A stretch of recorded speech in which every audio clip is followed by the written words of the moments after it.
Learning how to kite is one of the most important things in League of Legends. Your role doesn't really matter, but obviously it's the most important ones for AD carries. I'm a high elo player myself with multiple years of experience and currently competing as a full-time pro player.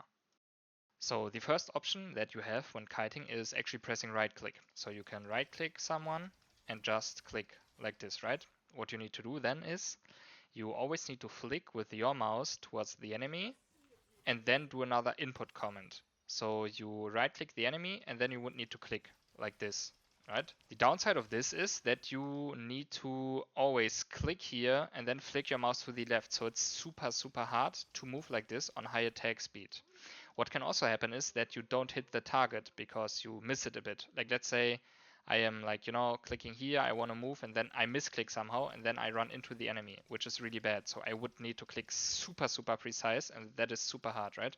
So you can see here. So the next option would be that you can actually A left click. So A would be this one. I will show you a really important setting right now. So there are basically two things. First one would be show attack range. You can basically then see your attack range on your auto attacks, right? So you can see here if I'm pressing A or like the button, I can see my attack range. You can activate it at interface and then show attack range. The second option that is super important is attack move on cursor. You can see here, if it's enabled, your attack will prioritize the target closest to your mouse click.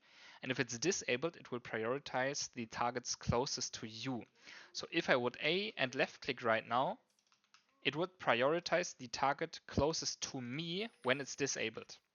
But what we want is that it's always the closest target to our attack move input. So basically, if I'm staying here and I'm clicking here, it should always attack the one that is like, the closest to our input. If I click here, it should attack this one. Pretty simple. If you found this video helpful so far, I would really appreciate a follow. So that setting was important. Now we have player attack move. As you can see here, I have it binded on A. And what you can do now is you always can A left click. And what you can do is, if you A and then left click, you will never ever move into the enemy. Because A left click will always auto attack. So the one where you can actually then click behind them and move into them, it does not work. Like you will never ever be able to misclick. So you will always be on the max range, right?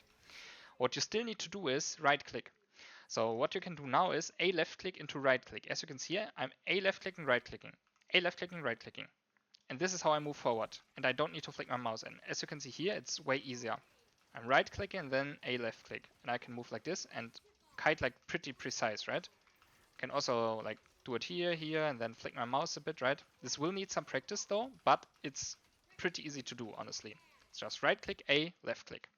Now the last setting is the one where it says player attack move click.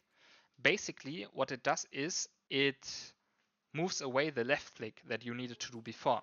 So right now, if I'm pressing my button that I have it binded on, X for example here, all I need to do is press X. This is also super nice because you have less inputs, but it's not that precise.